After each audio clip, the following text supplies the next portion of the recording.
Je vais commencer avec la Côte d'Ivoire. On nous dit que Soro, et puis j'ai vu Maïla Guep, on dirait que c'est ma petite soeur là. Là, elle a tout. On dirait que ta soeur là, elle n'a pas de travail. C'est des idiots comme ça là, tu vois. Et puis, pour répondre à quelqu'un, il faut regarder d'abord qui a envoyé l'alerte ou qui a passé l'information.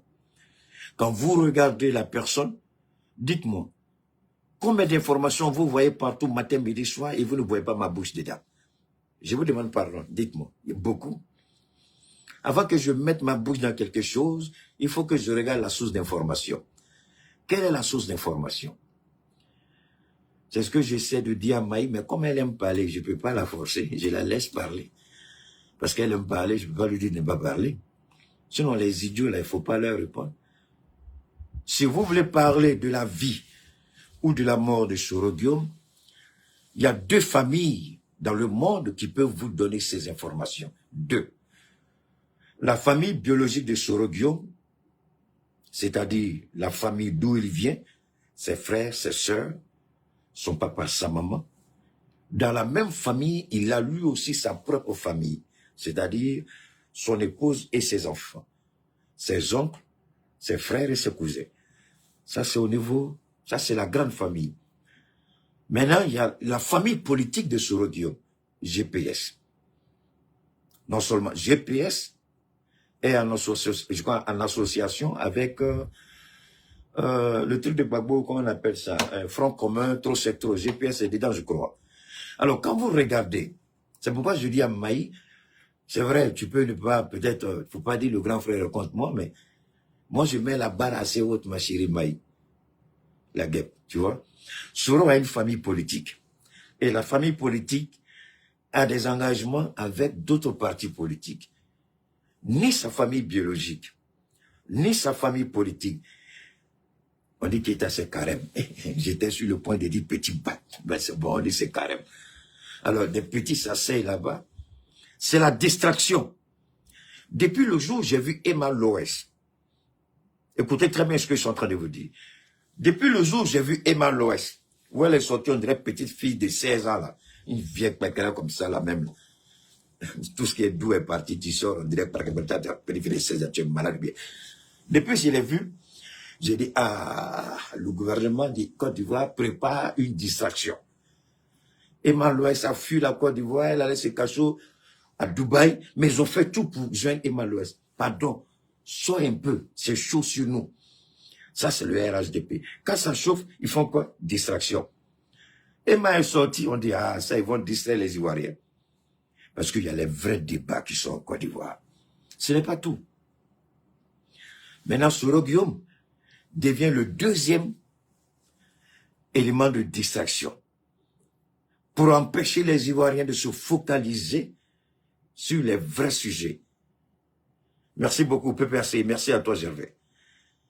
Alors, ni le PPAC, ni GPS, encore moins Afousatou Bamba Lamine, mieux placé que quiconque, aucun n'a pris la parole. La guerre, pourquoi tu as te fatigué? Tu aimes parler de... Comme il n'y a pas compteur dans la bouche, tu peux parler toujours, ma chérie. Hein? Nous, on se respecte. On n'a pas le temps pour ça. C'est la distraction. Vous voyez, quand l'État de Côte d'Ivoire sort toujours, il cite des noms.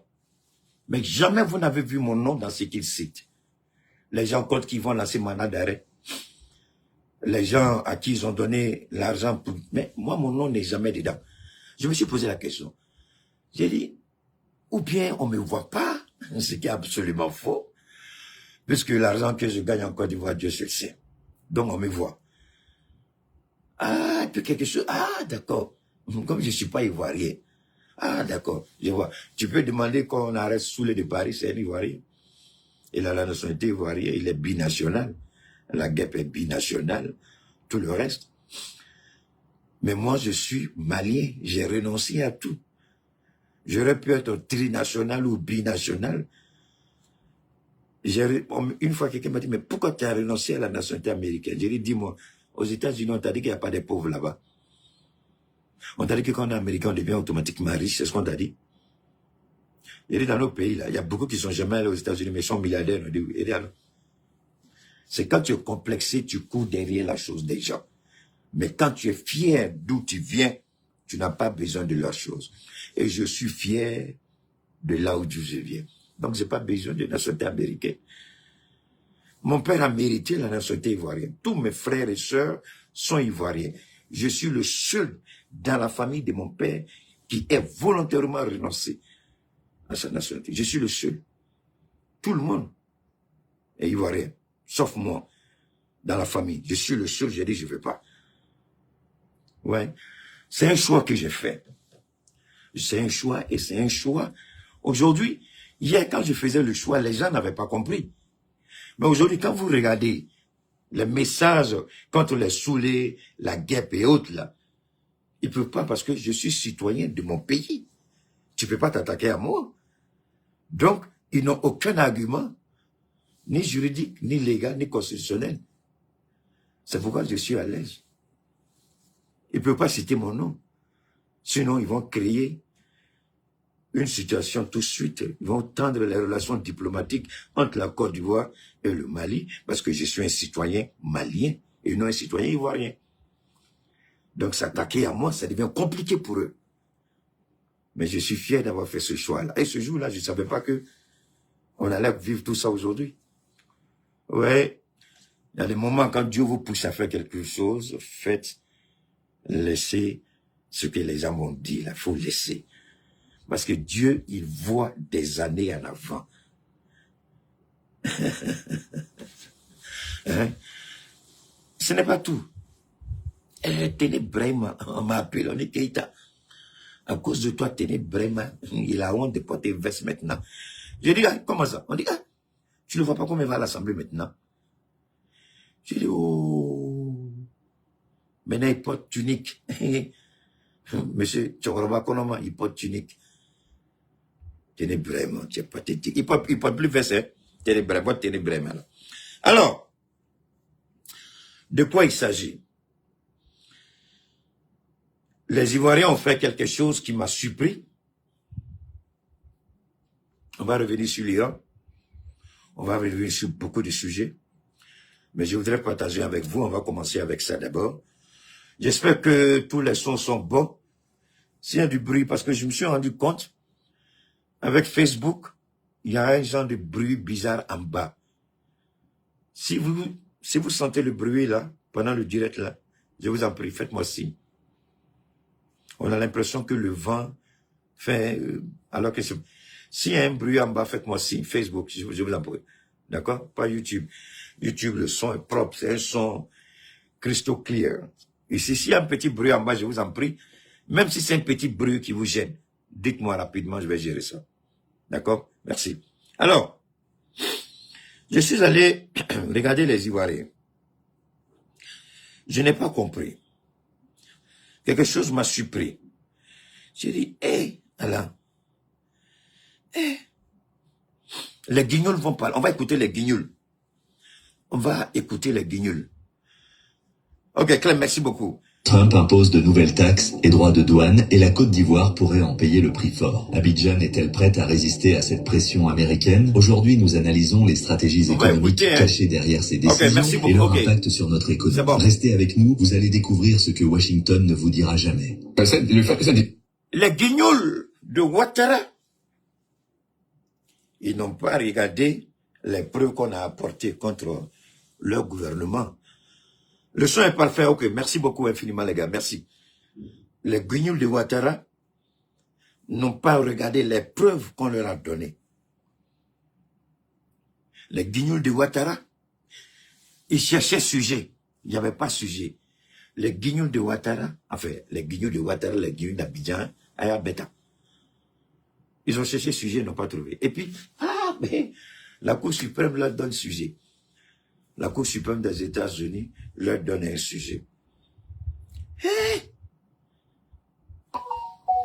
Ok, merci infiniment les gars. Ok, on va écouter les guignols d'Abidjan, les guignols de Ouattara. Écoutons-les. Nous, on est heureux parce que la Côte d'Ivoire devait subir une surtaxe de 15%. Voilà, et des produits qui avaient été pris en compte par l'AGOA, donc qui étaient exonérés de toute taxe. Ils devaient être taxés à nouveau dans un premier temps. Ça demandait déjà à nos opérateurs au niveau étatique ici qui allaient revoir le coût de leur de production. Si aujourd'hui, on peut leur permettre. Merci.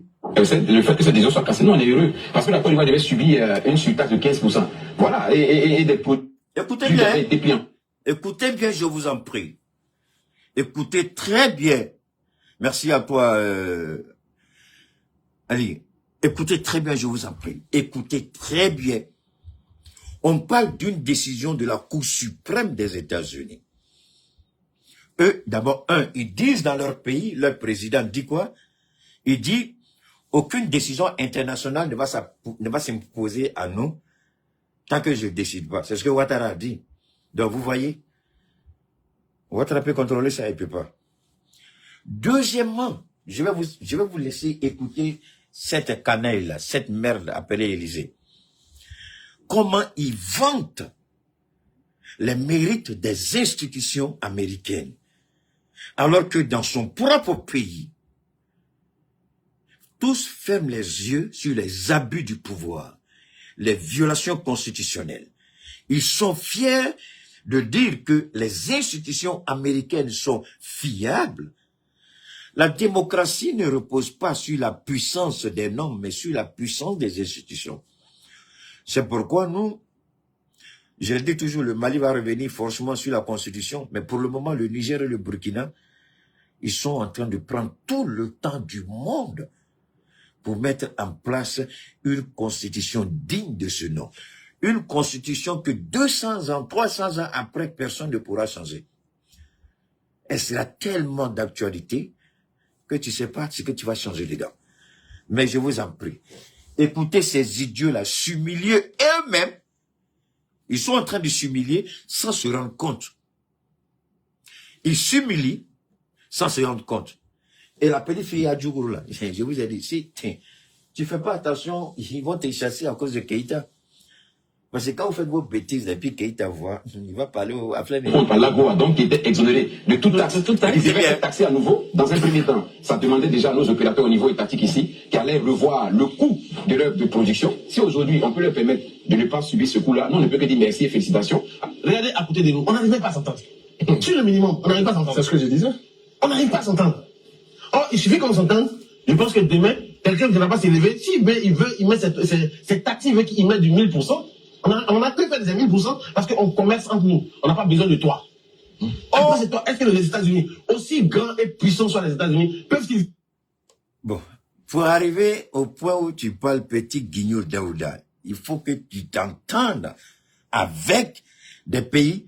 La Côte d'Ivoire, la semi-industrialisation de la Côte d'Ivoire a été financée où l'objectif était de faire du Burkina, du Mali et du Niger les marchés potentiels pour ces industries ivoiriennes. Malheureusement, vous avez un président qui prétend avoir fait un PhD en économie. Et je vous ai dit la dernière fois que mon patron, que j'ai quelqu'un qui m'a beaucoup aimé et apprécié, que en retour c'était la même, il m'a dit, Keïta, l'argent n'aime pas le bruit. Lui qui est économiste, il était prêt à faire la guerre. Alors que ces entreprises en Côte d'Ivoire dépendaient fortement de nos marchés. Burkina, Mali, Niger. Et ces idiots-là disent, si on s'entend entre nous. Est-ce que nous, on a fait palabre les Ivoiriens? Est-ce que nous, on a chassé les Ivoiriens? Alors, pourquoi tu dis si on s'entend entre nous? Nous, on fait nos choix, c'est chez nous, ça nous regarde. Respectez les décisions qu'on prend. Maintenant, vous dites, si on s'entendait, nous, on a fermé la porte au Koumabana. Vivre en autarcie, ils ne peuvent pas vivre en autarcie. C'est justement parce qu'ils ne peuvent pas vivre en autarcie qu'ils ont décidé de fédérer d'autres États. Très bien.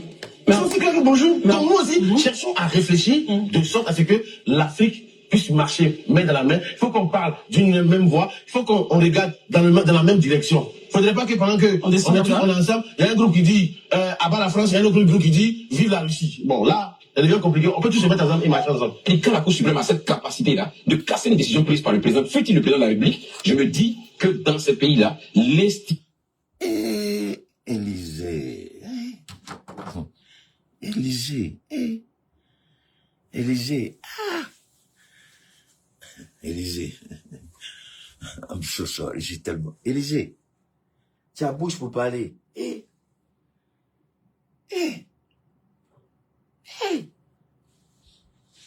Ok. Écoutons-le. L'institution est tellement forte qu'elle joue pleinement son rôle, au point même où on a cette capacité-là de casser une décision. La Cour suprême est une institution qui est tellement forte qui a la capacité de casser une décision du président. Ça, c'est un des guignols d'Abidjan qui dit ça. Et Allah, c'est vous qui êtes pressés d'en faire des AES là. Nous, on n'est pas pressés. Vous allez manger votre totem en Côte d'Ivoire. Nous, on n'est pas pressés. C'est vous. Vous allez manger votre totem en Côte d'Ivoire. Ça a commencé, hein? Et son message est clair ici. La Côte d'Ivoire est un pays de non-droit. La Côte d'Ivoire est un pays qui ne respecte pas la loi. La Côte d'Ivoire, les magistrats ivoiriens sont aux ordres. J'avais fait une prière. Les magistrats répondent, oh là là, on était sur la batterie, on vient d'être balancé sur le Coran, c'est pas grave. On va attendre un peu Facebook, j'espère qu'on va pas perdre le fil. En faveur de telle ou telle personne. Ils ont pris de l'argent et ils n'ont pas rendu la justice telle qu'elle devait être rendue. Et aujourd'hui au Burkina,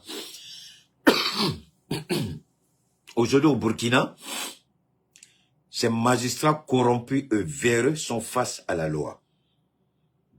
Pour une fois en Afrique, surtout en Afrique francophone, ceux qui sont avec les bobos noirs ne sont plus derrière la table pour prendre une décision. Ils sont de l'autre côté comme accusés. Il a fallu un président militaire pour qu'on voit ça. C'est des choses, quand... Je n'ai jamais dit de ne pas appliquer la loi. Mais quand vous prenez l'argent avec quelqu'un et puis rendez un mauvais jugement, Ibrahim est venu, il a dit, faites attention, arrêtez ça, arrêtez ça.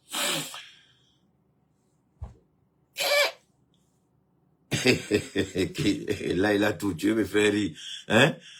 Drosophile a la bouche de bizarre. Tu n'as pas oublié la phrase du capitaine. Donc, vous voyez, au Burkina, on est face à cette réalité au Burkina, où les magistrats sont en train de se justifier. J'ai vu un même qui a dit, j'ai pris l'argent, mais on a partagé entre nous. Dites la vérité. J'étais donné, j'étais donné. Un magistrat qui dit ça. J'ai pris l'argent et puis j'ai partagé entre nous. Il a fallu Ibrahim pour qu'on en arrive là. Et nous le disons infiniment parce que une fois que le Burkina commence, le Mali ne peut pas rester en arrière, le Niger ne peut pas rester en arrière. Je vous ai dit la dernière fois que le monde regarde l'AES, pas seulement notre performance militaire ou économique, mais le renforcement des capacités de nos différentes institutions.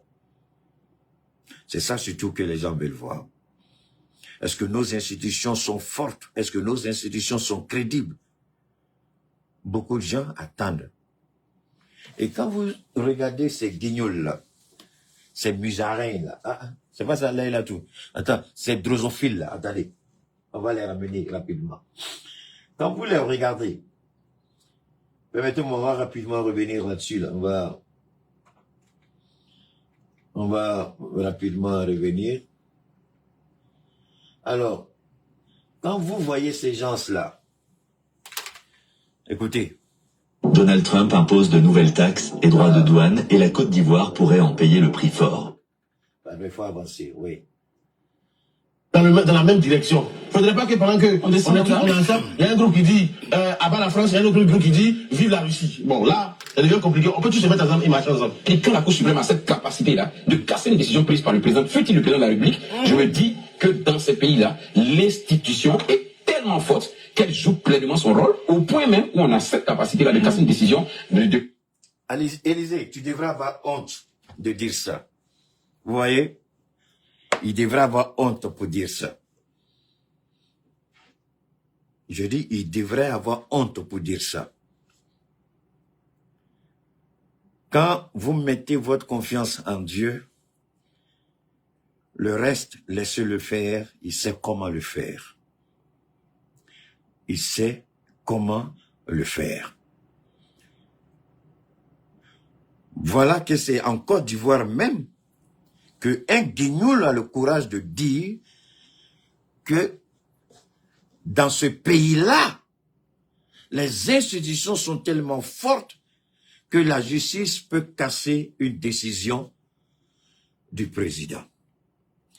Ce qui n'a rien à voir avec ça. Parce que quand ils parlent, les gens, ils oublient. Ils oublient. Mais rapidement, ils oublient. Ils oublient que hier, ils ont tenu des propos.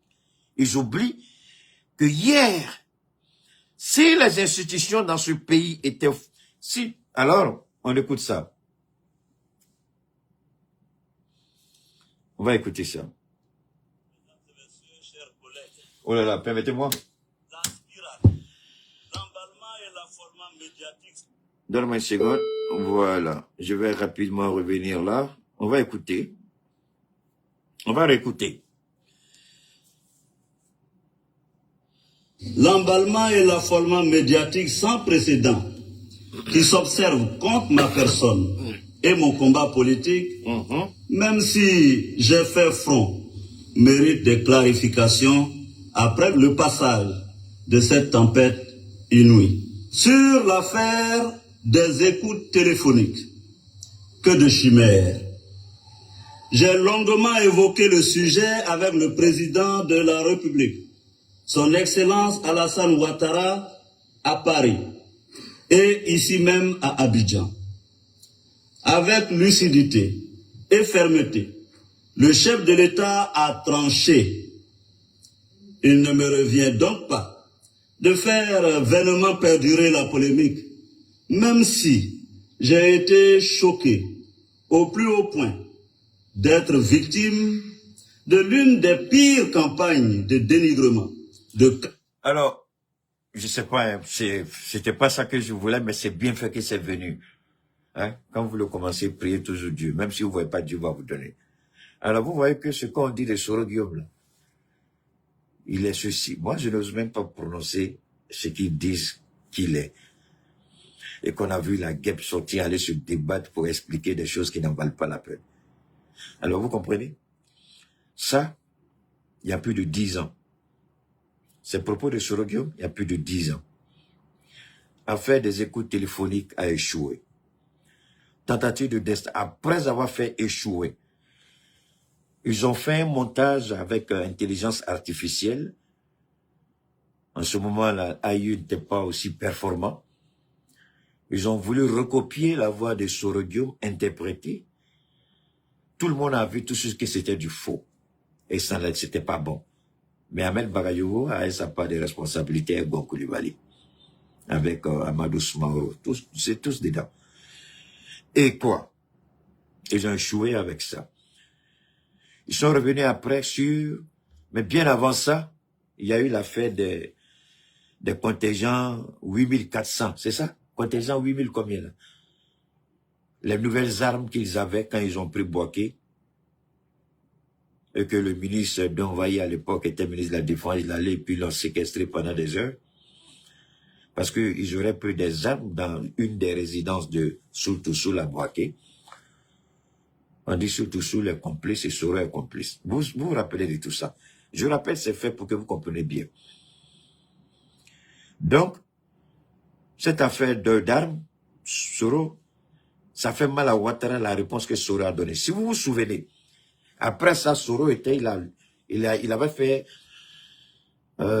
il était allé en France, de la France, il allait en Russie. De la Russie, en venant, c'est son chargé de communication, Moussa quelque chose là. C'est Moussa qui l'a fait venir d'abord avant lui.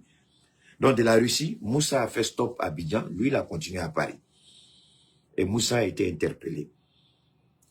C'est le président Bédier qui est intervenu pour que le chef de communication de Soro Guillaume soit libéré. Dans cette affaire de Soro, c'est pas aujourd'hui. Alors, ce qui est dangereux maintenant, nous sommes dans le mois de jeûne, pour ceux qui sont musulmans. C'est là que vous devez vous poser la question. Ceux qui disent, nous sommes musulmans. Il y a ceux qui ont dit, parce que je suis musulman, je suis du Nord. C'est eux aujourd'hui qui demandent à des gens, sur la base du mensonge, sortir et véhiculer des calomnies. Mais moi, je dis toujours aux gens, détestez-moi, c'est votre droit le plus absolu. Mais le jour où vous serez dans votre tombe, croyez-moi, détestez-moi, haïssez-moi, ça n'aura aucune importance ni impact sur moi. Mais chaque acte de chacun, on sera coupable et responsable de nos actes dans la tombe. Si vous croyez que mentir comme ça, vous allez vous en tirer parce qu'il y a un idiot d'adultère de fils qui est à Abidjan et qui demande que vous faites ça pour des miettes. L'argent que Photocopie va vous donner là ne vous permettra jamais d'acheter une maison digne de ce nom. Une voiture digne de ce nom. Vous habiller correctement, vivre décemment. Ce ne sont que des miettes dont vous aurez toujours besoin.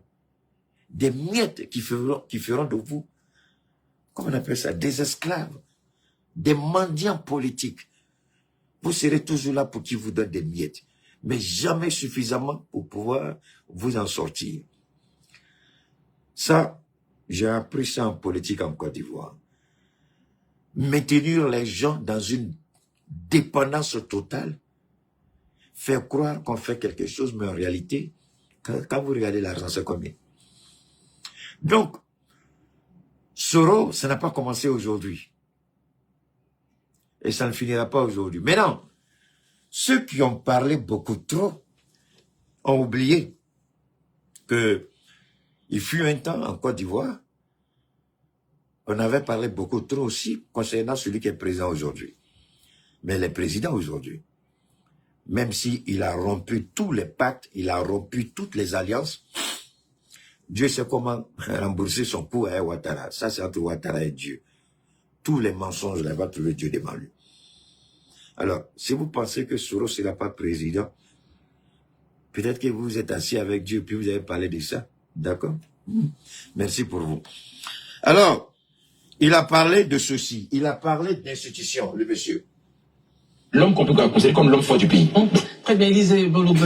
À tort ou à raison, on va écouter ça. Je vais revenir. Bon, là, ça devient compliqué. On peut tous se mettre ensemble et marcher ensemble. Et quand on a même cette capacité-là de casser une décision prise par le président, fut-il le président de la République, je me dis que dans ces pays-là, l'institution est tellement forte qu'elle joue pleinement son rôle, au point même où on a cette capacité-là de casser une décision de l'homme qu'on peut considérer comme l'homme fort du pays. Très bien, Élisée Bolobe. À tort ou à raison, on peut critiquer la démarche du président américain, mais en même temps, certains Américains estiment qu'ils mettent d'abord en priorité le America First, c'est-à-dire ce que l'Amérique gagne, ce que les Américains gagnent. Donc, je suis la trajectoire et nous arrivons en 93, comme vous l'avez dit. Le même M. Ouattara, qui était Premier ministre à cette époque, ne voulait absolument pas entendre parler de la succession de M. Bédié, la succession constitutionnelle, c'est-à-dire succession sans élection. Exactement. La Constitution disait qu'en cas de décès du président de la République, c'est le président de l'Assemblée nationale qui devient président de la République. C'était clair de M. Bédié, la succession constitutionnelle, c'est-à-dire succession sans élection. Exactement. La Constitution disait qu'en cas de décès du président de la République, c'est le président de l'Assemblée nationale qui devient président de la République. Ça, c'est le respect des institutions. Le respect de la loi. Drosophile, musaraigne, tortue ninja, les guignoules des plateaux en Côte d'Ivoire. Vous avez la gueule sale pour nous dire que les États-Unis respectent leurs institutions. Mais voilà votre champion. Voilà ce qu'on dit de lui ici. C'était clair, c'était voté à l'unanimité, c'était adopté, c'était constitutionnel. On appelait ça l'article 11 à l'époque. Eh bien, à la mort du président Houphouët-Boigny, le même Ouattara, qui était premier ministre de M. Houphouët-Boigny, en relation, en complicité avec un de nos aînés, paix à son âme, qui s'appelait le président Philippe Yassé, ancien président de l'Assemblée nationale, ensemble, on voulait empêcher l'application de la Constitution. C'est comme aujourd'hui, encore le Conseil constitutionnel.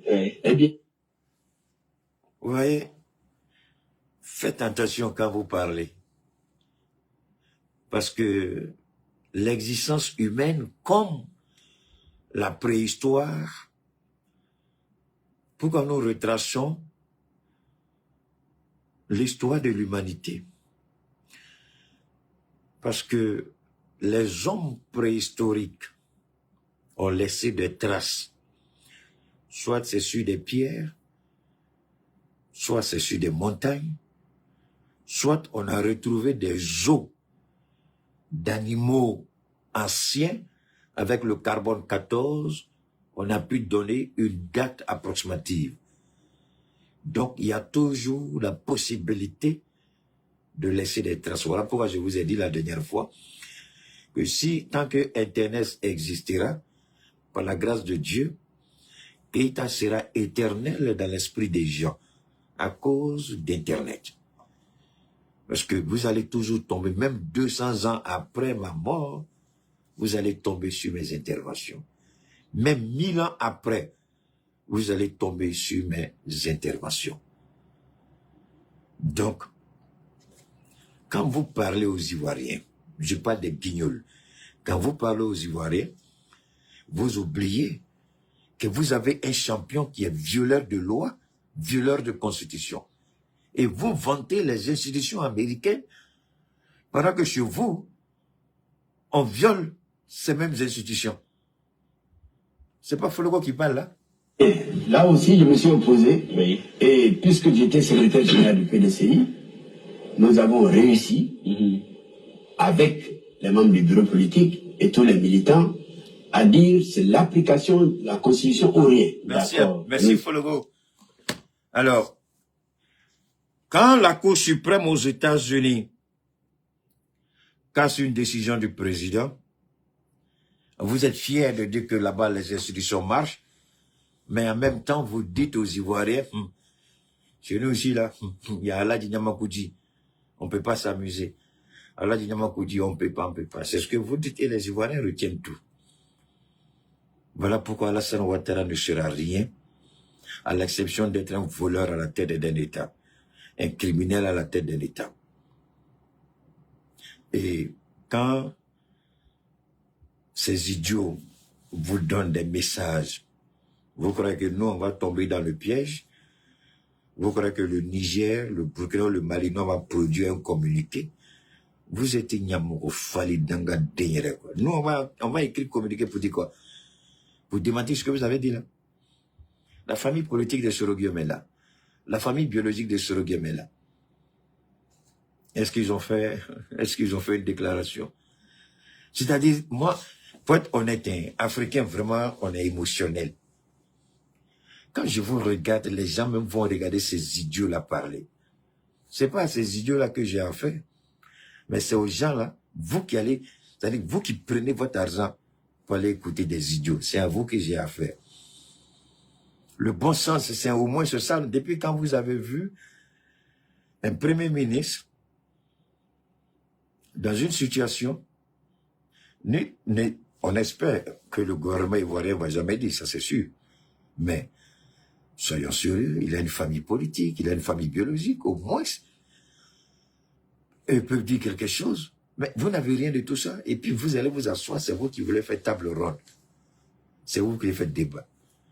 Vous avez le temps, vous avez l'argent, que Dieu vous aide dedans. Alors, donc, on va revenir rapidement ici.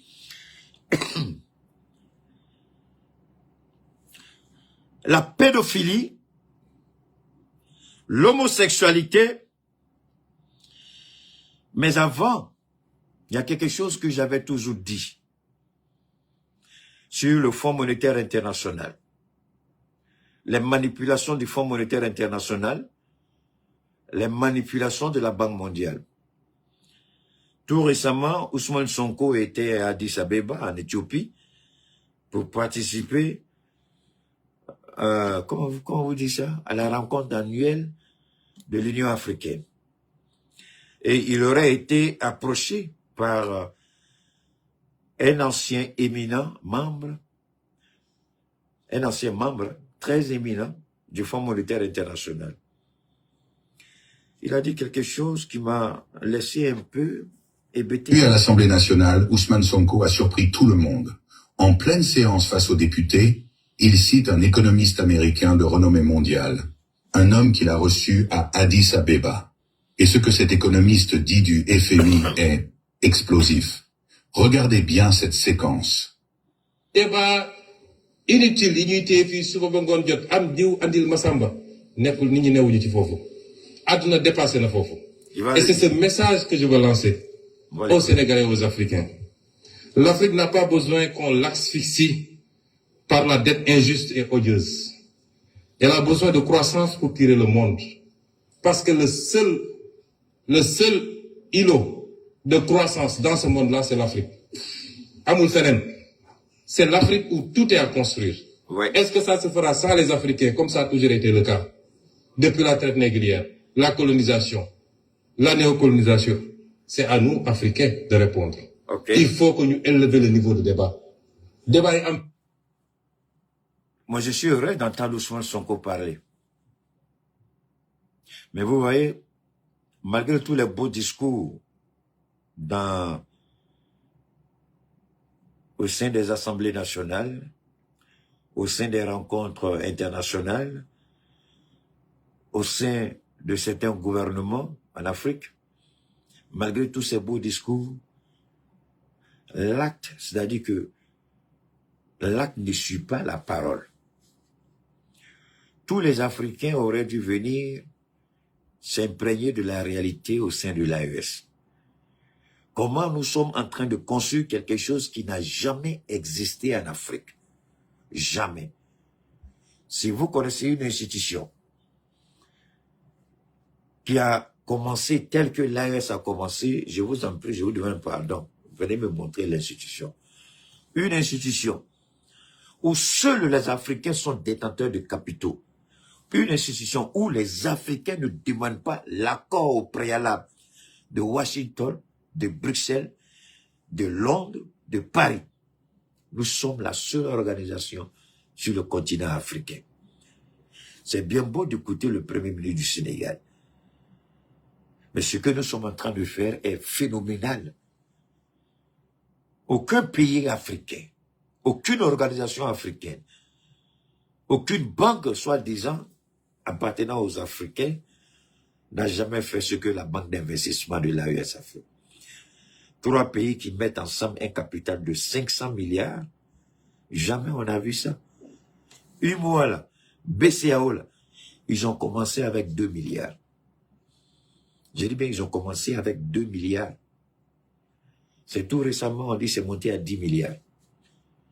Mais nous, on commence avec 500 milliards. On fait quelque chose que les gens n'ont jamais fait. C'est bien beau d'écouter Ousmane Sonko. Mais viens t'imprégner de la réalité au sein de l'AES. Parce que l'AES constitue un marché aujourd'hui. Vous êtes d'accord, vous n'êtes pas d'accord, c'est votre problème. Un marché de combien? D'ici la fin 2025, on va se retrouver certainement avec 100 millions. Même un marché de 90 millions, c'est suffisant. Un marché de 90 millions, c'est énorme. On ne s'amuse pas. Surtout quand on regarde la croissance démographique, on se dit que c'est exponentiel. Donc, c'est un marché. Et nous savons que nous sommes un marché. Nous savons que nous constituons un marché.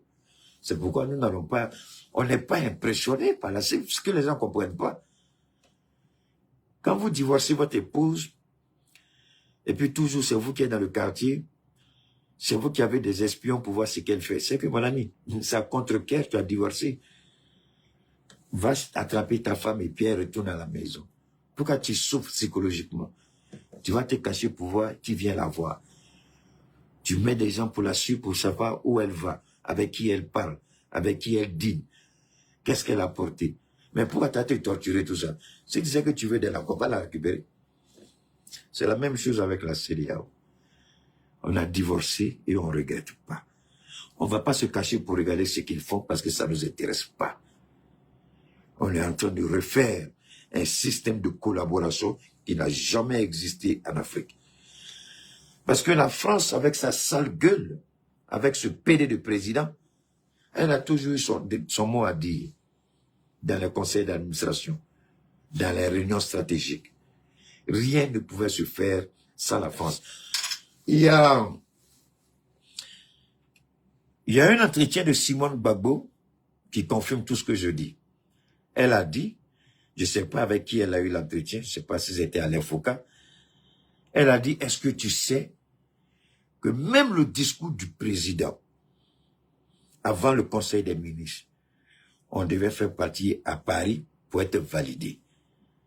Si le président doit aller à des rencontres, il ne prend pas la parole si la France n'a pas validé son discours.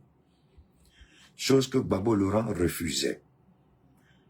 C'est pourquoi Chirac a voulu tuer Gbagbo Laurent en permettant aux hommes de Soro d'avoir... La France savait très bien que Soro et ses hommes faisaient un coup d'État. Elle se tue. Parce que Gbagbo ne voulait pas faire ça et Gbagbo ne l'a pas fait. Mais Ouattara le fait aujourd'hui, je vous parle. Il n'a même pas honte.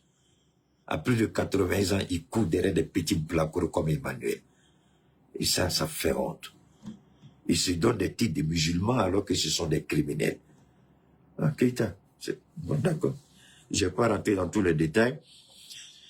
Pourquoi aujourd'hui en Côte d'Ivoire, un procureur qui devait incarner la probité, la moralité, la dignité, la fierté des Ivoiriens, pourquoi ce procureur dit parce que cette femme-là, elle est la nièce de Ouattara, et c'est elle qui a permis à Ouattara d'installer tout un logiciel d'espionnage.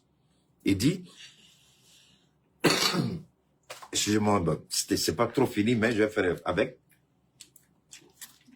Il dit, si quelqu'un commente ou partage, la personne aura affaire à la justice. Donc Nina Keïta,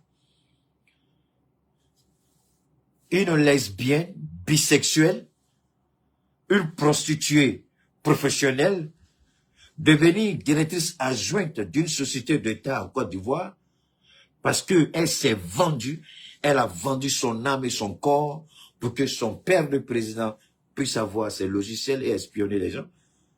Un bâtard comme ça qui est assis en Côte d'Ivoire, qui s'est dit procureur, il menace les gens. Mais Dieu merci, moi je ne suis pas ivoirien. Donc tu ne peux rien contre moi. Oui, je suis le seul, je parle bien. Tous ceux qui parlent de la Côte d'Ivoire, je connais la Côte d'Ivoire mieux que tous. J'y étais. Mais j'ai renoncé à tout. Donc actuellement, là, je suis malien. Tu vas venir dire dans mon pays, il faut venir chez tes garçons. La porte qu'on va te montrer là, tu ne sauras même pas où il faut retourner en Côte d'Ivoire. Il m'a fallu avec ta tête de malédiction là. Donc, tu parles de Nina, tu vas en prison. Alors qu'elle s'est prostituée. Alors qu'elle s'est vendue. Pour que son père soit en contact avec des gens. Moi, je n'ai pas besoin. J'ai pas besoin de revenir sur tout ça, mais ce sont des réalités. Alors, quand des gens s'attaquent encore à Soro Guillaume, sur la base du mensonge, pour essayer de salir l'AES, ils ont menti, Johnny à Ouagadougou. C'est-à-dire que, quand il y a une situation en Côte d'Ivoire, ils s'empressent tout de suite pour essayer de trouver quelque chose pour distraire les Ivoiriens. Regardez, et puis ils réussissent souvent. Je vous ai dit, quand j'ai vu la petite fille à Djoukoro, là, Emma Loès, elle n'a même pas honte. Petite soeur, quand tu as mouru là, ton corps va sentir. La seule façon pour que ton corps qui va pourrir dans ton cercueil, là, c'est de faire ce qui est juste. Mais tu vis pour le monde et tu es dans le monde. J'ai pris que tes parents aient le courage de te faire asseoir et puis te parler. Quand on commence à attaquer l'État de Côte d'Ivoire, des gens comme Emma Leoson, des gens comme Apoutou commencent à rentrer dans leur circuit. Mais vous n'avez pas regardé. Ils commencent à rentrer dedans. Mais c'est des choses, quand vous voyez venir, les éléments, vous les mettez ensemble, vous savez qu'il y a quelque chose. Alors, nous,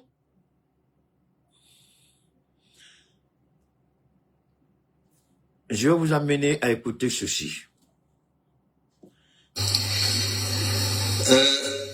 Monsieur le Premier ministre, notre pays est secoué depuis quelques jours par une succession de scandales autour d'une transmission. Au Sénégal, je ne vais pas mettre ça ici, au Sénégal, les Woubi que vous connaissez, les hommes, on dit il paraît que quand tu dis homo, tu as fait, ou mais quand tu dis terreau, attends, moi je ne comprends pas. Je n'ai pas inventé, moi, l'expression terrorisme. Le terrorisme, là, c'est inscrit. Les gens, on dit que si tu dis, mais je sais pas, et puis ça, c'est les Ivoiriens qui font ça toujours. Il ne faut pas dire le nom des homosexuels, tu ne vont signaler. Il ne faut pas dire terroriste. Il n'y a mouko fali.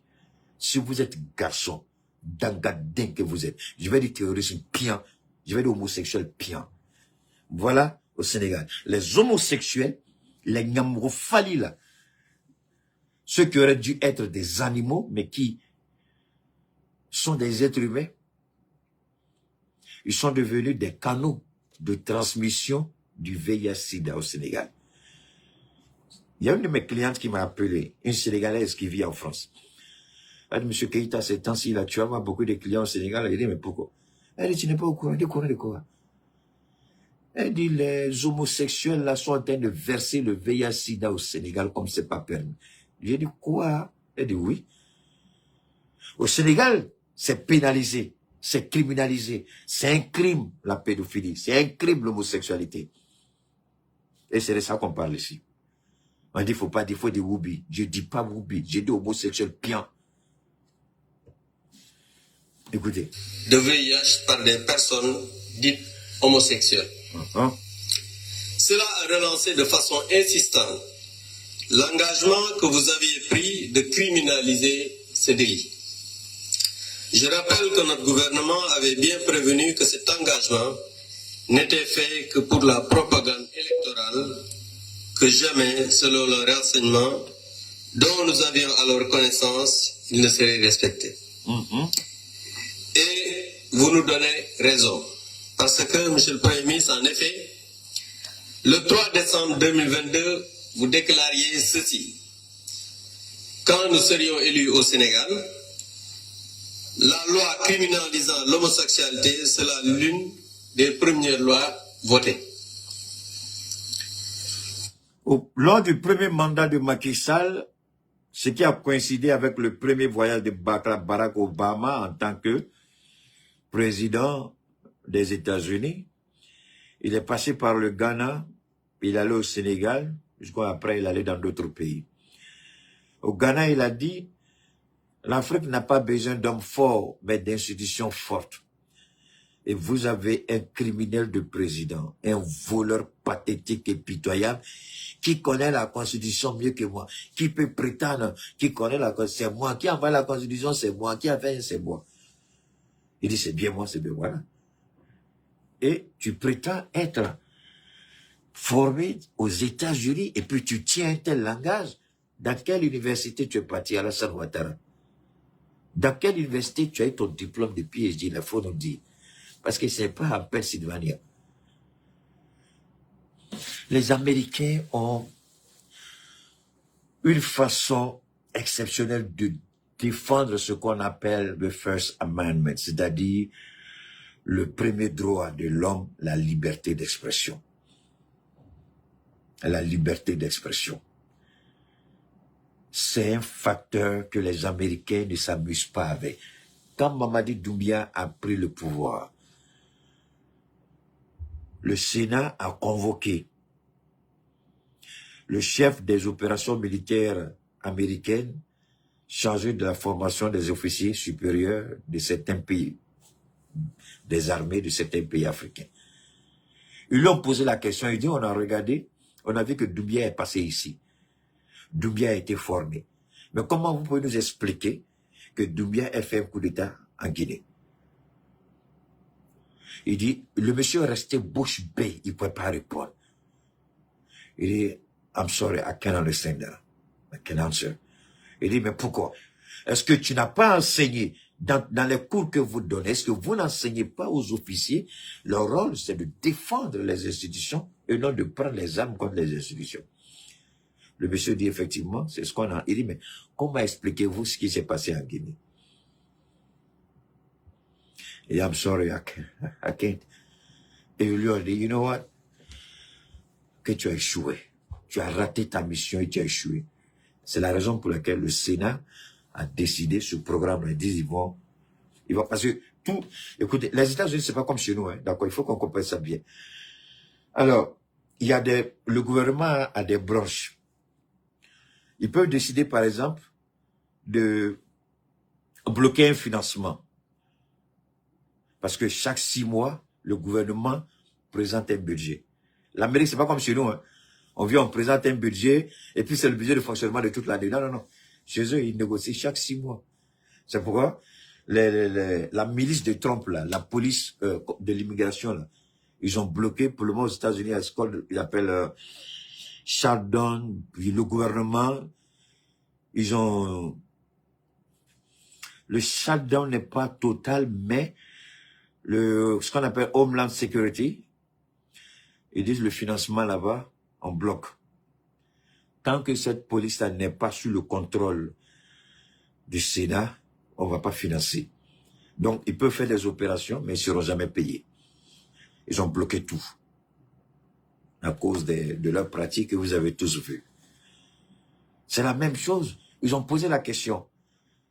Mais c'est le même Barack Obama qui, après le Ghana, en disant que l'Afrique a besoin d'institutions fortes, c'était pas faux.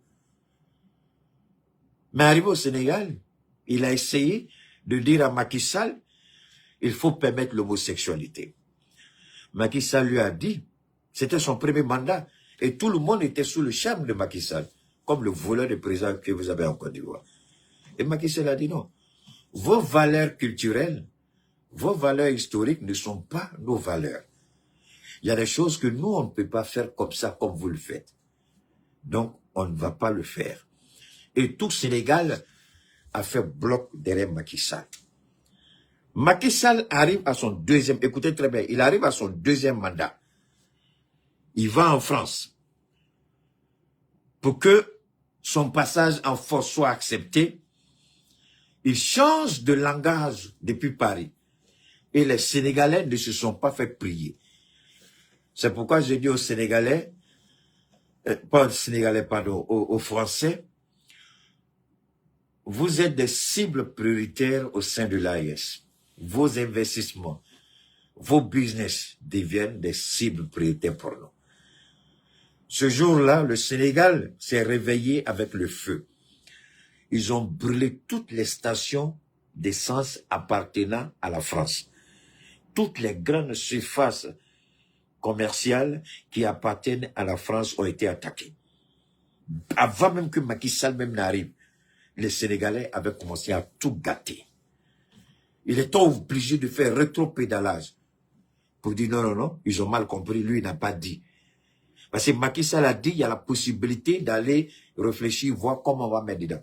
Mais quand le président d'un pays est pédé, homosexuel, lui il se bat, et il ne faut pas commencer à se blaguer. Quelque part, on dit que les Juifs détiennent, comment on appelle ça, l'économie mondiale. Ce n'est pas faux. Mais les plus grands profiteurs, les plus grands détenteurs de capitaux, ce sont les homosexuels. Ce sont les homosexuels. C'est pourquoi Barack lui-même, son premier mandat, Barack n'avait pas dit ça. Mais son deuxième mandat, Barack était obligé. Et c'est là que les Américains ont lâché Barack Obama. Il se contredit. Il dit c'est une relation contre nature. Et que sa foi religieuse ne lui permet pas ça. Mais quand Mitt Romney était en train d'allumer Barack Obama et qu'il était sur le point de perdre ses élections, il a changé sa bouche. Il a fait l'apologie de la pédophilie. C'est pourquoi c'est pendant son deuxième mandat qu'ils ont implémenté ça. Donc, les Sénégalais ont dit non. Macky Sall a fait demi-tour. La France l'a lâché. Son candidat a perdu. Et Ousmane Sonko a été clair. nous allons criminaliser la pratique de l'homosexualité. Comprenons-nous bien. Va te cacher dans ta forêt, va rentrer dans ton bois sacré, ta forêt sacrée, fais ce que tu veux avec ton corps. Prends bâton, prends caillou, prends bois, prends arbre, mets où tu veux, c'est ton problème. Mais il ne faut pas venir faire ça devant nous. Tu fais devant nous, avec un témoin, tu as commis un crime. C'est de ça qu'il s'agit. On s'en fout de savoir ce que vous faites avec votre corps, c'est votre problème. Ça ne nous regarde pas, ça ne nous intéresse pas. C'est pourquoi la loi de Sonko est claire. Ceux qui vont faire la promotion, ceux qui font la pratique et la promotion, voilà ce qu'il va dire. Pourtant, le 18 février passé, le gouvernement dont vous êtes le chef a adopté un projet de loi proposant juste un réaménagement du DIRI. Puisque vous êtes le chef de la majorité parlementaire, vous nous l'avez dit ici, allez-vous demander à vos députés de faire une proposition d'amendement pour criminaliser le projet gouvernemental? Sinon, qu'est-ce qui vous empêcherait de tenir votre engagement? Je vous laisse déjà regarder la Monsieur le Premier ministre, du Premier ministre. On va écouter Sonko. Constitue un acte contre nature. Nous définir quoi? Nous nous définir. Écoutez bien. Le juge ne pourra prononcer le sursis, ni réduire l'emprisonnement. Je vais maintenant en arrière un peu. Sonko. On va écouter très bien. La réponse du président Alassane. Écoutez bien. Article 319. Article...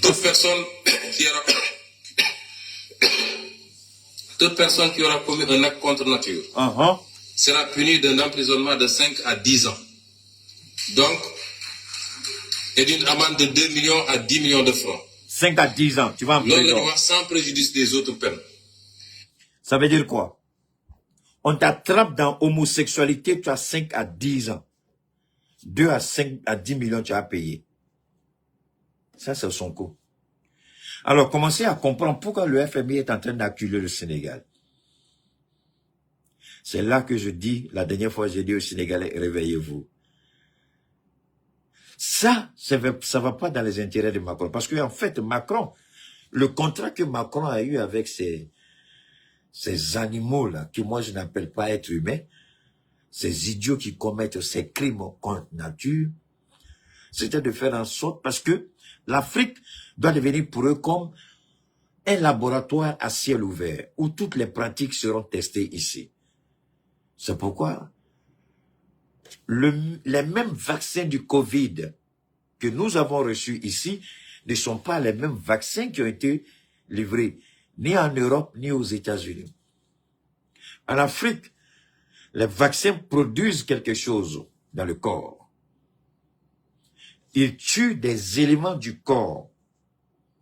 Ils provoquent l'infertilité aussi bien chez l'homme que la femme. Mais quand aux États-Unis, ça a été déclassifié, le Sénat a appelé certains laboratoires pour leur poser des questions. Au regard de ce que c'était médecin, parce qu'il y a des médecins qui ont pris, et chez nous, c'est en Afrique, on ne fait pas, je ne sais pas pourquoi. C'est pourquoi quand ils sont venus avec, je ne sais pas si c'est la même ministre, mais non, c'est pas la même ministre qui est là. Il y a une ministre qui était là, qui était santé. Et on apprend dans les villages qu'ils veulent vacciner les gens à Covid. Il dit, wow, vous sautez Bamako, et puis c'est dans les villages, vous allez vacciner les gens à Covid. Croyant que il n'y a pas un moyen pour que au Mali, ça faut la Bamako, on soit informé.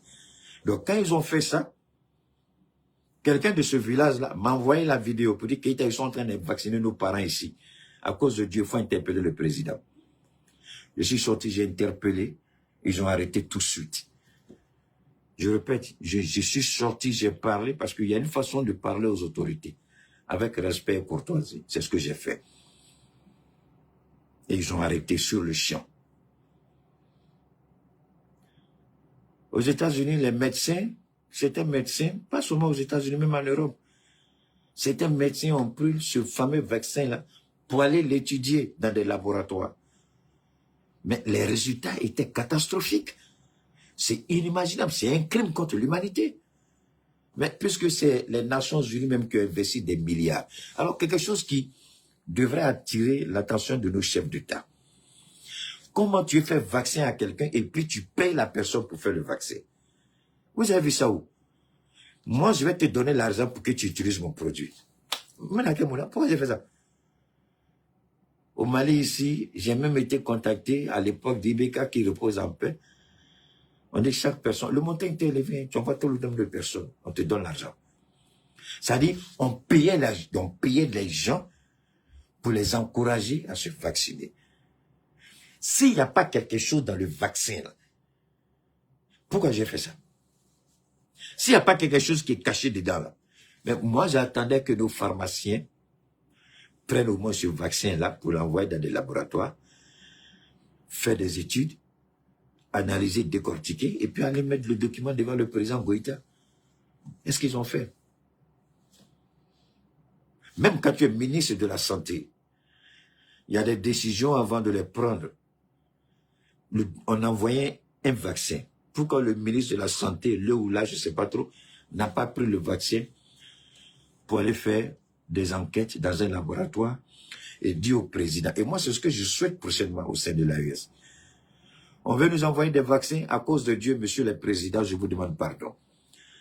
Mettez ensemble une petite équipe dans les 3 pays de pharmaciens et de chercheurs pour travailler sur tous les soi-disant vaccins. S'il y a quelque chose d'anomalie, vous retirez tout de suite de la circulation au sein de l'AES. C'est la seule façon pour protéger nos peuples. Parce que l'objectif du Covid-19, c'est de dire que le monde est surpeuplé, il faut réduire. C'est parce qu'il y a des erreurs. Sinon, le Covid-19 a été fait uniquement pour faire tomber l'économie chinoise. Parce que les Américains ne savaient pas comment combattre la Chine. Et les Américains se posaient la question, comment on peut combattre la Chine? Et la Chine avance beaucoup trop vite. Donc, il faut attaquer la population chinoise. Et tout de suite, le président, il a fait quoi?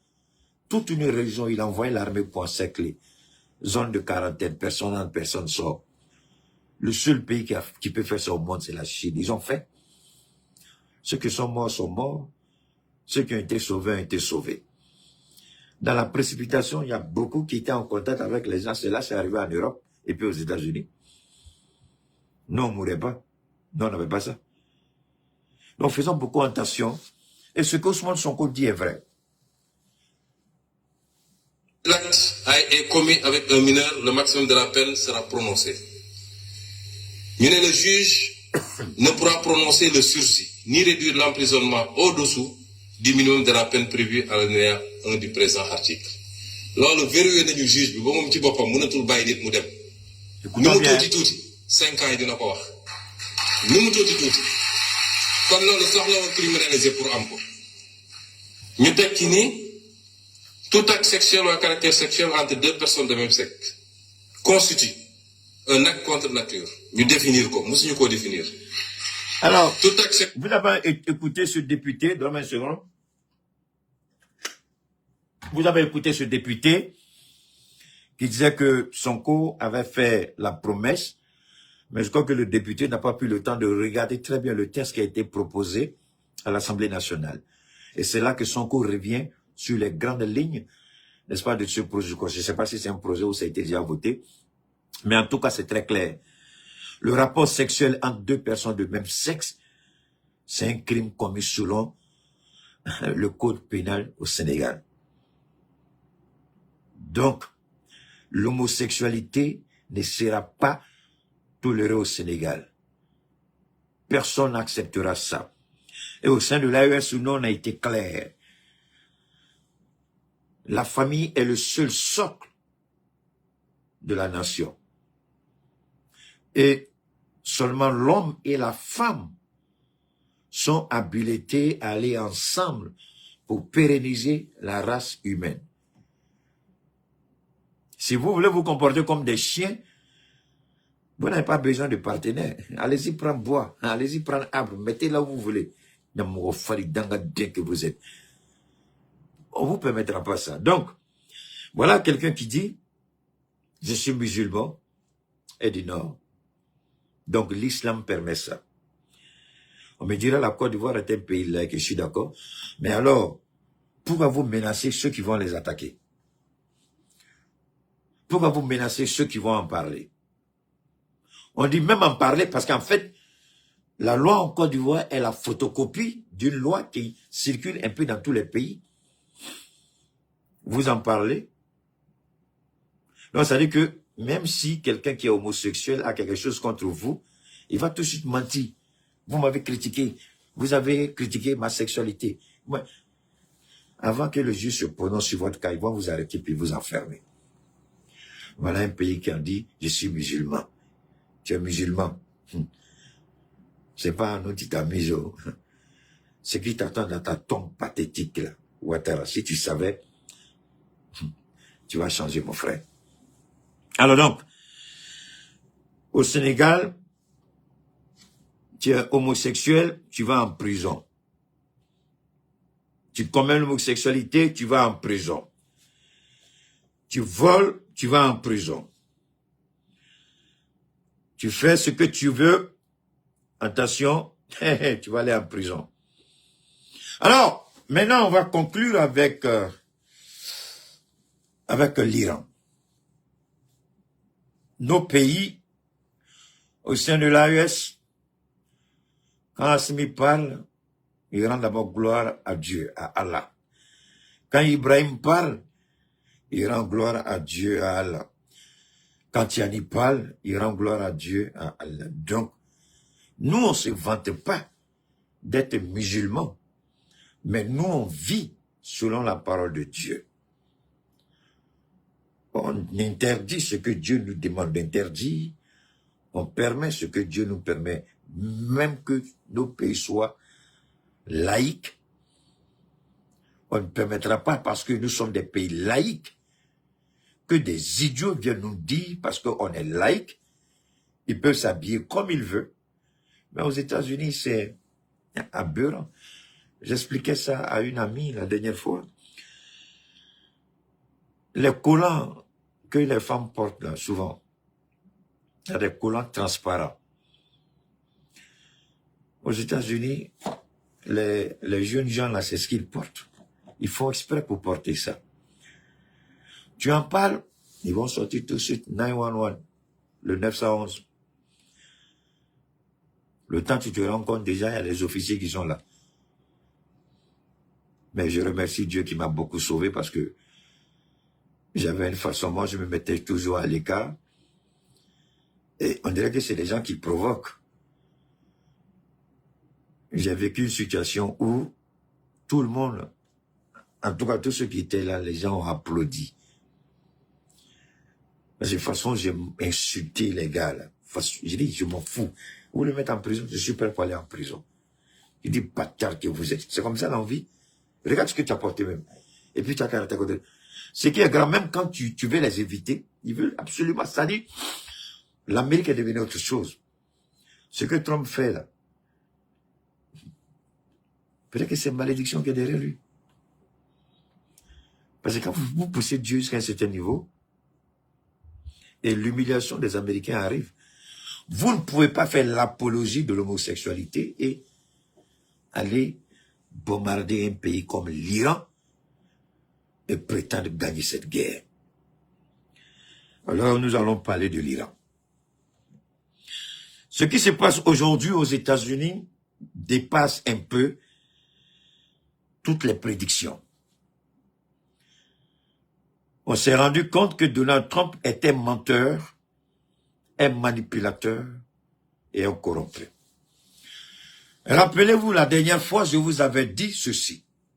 J'ai dit que Israël fantasme encore avec l'idée de la promesse de Dieu.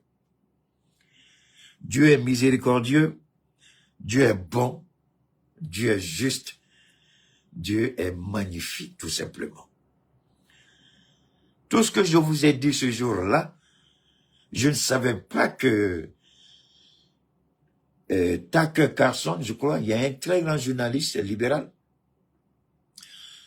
qui a été invité par l'ambassadeur des États-Unis en Israël pour aller parler.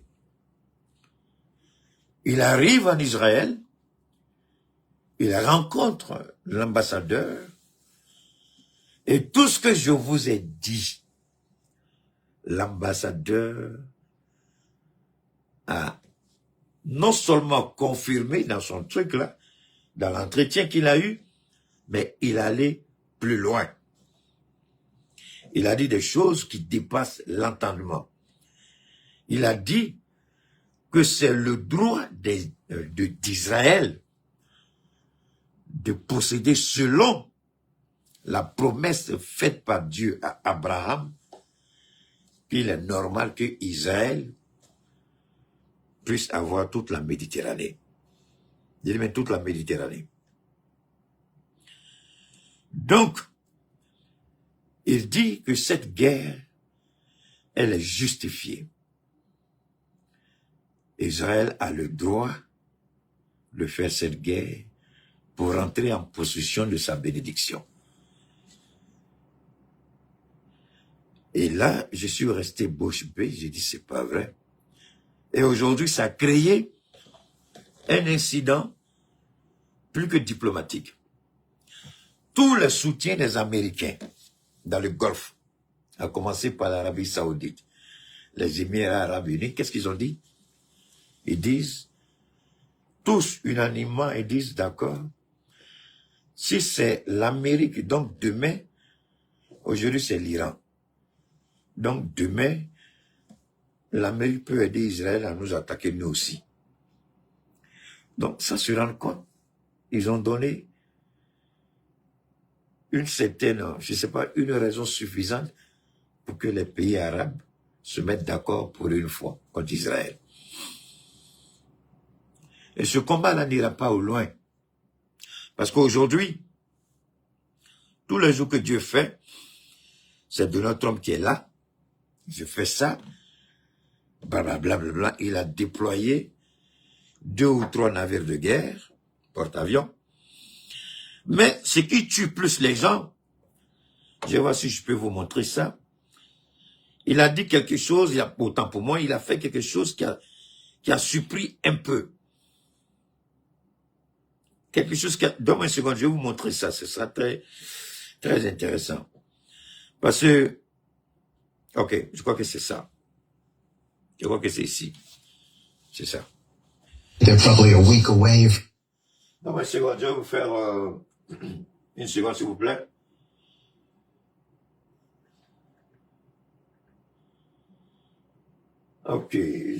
Ok, on va... They're probably a week away from having industrial grade bomb making material. From there, it's only a few months, possibly a few weeks, Écoutez, before they get enough enriched uranium for the first bomb. Why they haven't capitulated? ça c'était en 2012. À la tribune des Nations Unies, Benjamin Netanyahou dit que l'Iran... Alors, pour ne pas qu'on dise qu'on n'est pas sûr de ce que tu as dit.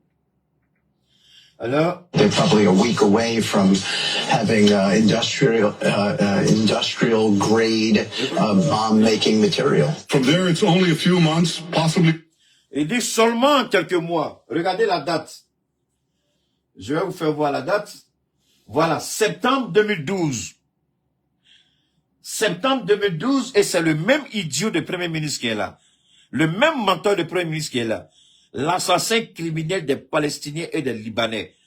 Le Satan dans la chair humaine. La malédiction dans un corps humain. C'est lui qui est là. Moi, des gens comme ça, je me pose la question, comment ils vont regarder Dieu à leur mort? Comment ils seront dans leur tombe à leur mort? Nous sommes en 2012. Et aujourd'hui, on est en 2026. Ça fait combien? 14 ans. Ils avaient dit 14 ans, voilà la bombe qui est là, qui présente. Ça fait 14 ans. Il a dit, dans quelques mois, quelques semaines, l'Iran aura sa bombe. Depuis 14 ans. On est bête comment? Il faut réfléchir. S'il y a des idiots qui veulent soutenir Israël, c'est leur problème. Mais je vous jure, à moins que je sois un menteur, et jusque-là, par la grâce de Dieu, je ne le suis pas. Aussi bien Israël que les Américains c'est la dernière guerre qu'ils vont faire avec l'Iran. Parce que ça, ce mensonge-là va les rattraper. C'est pas tout. Ça, c'est le premier mensonge. Nous sommes en 2012. Et aujourd'hui, c'est 2026. Il disait que l'Iran était à quelques semaines, voire quelques mois. Ça, c'était en 2012. Alors, on continue. A few weeks before they get enough enriched uranium for the first bomb. Why they haven't capitulated? Maintenant, ici, ça, c'est Laura Trump. La fille de Donald Trump, je crois qu'avec la victoire de son papa, Fox News lui a donné une tranche horaire où elle reçoit, vu évidemment. C'est la fille du président, elle aime la politique.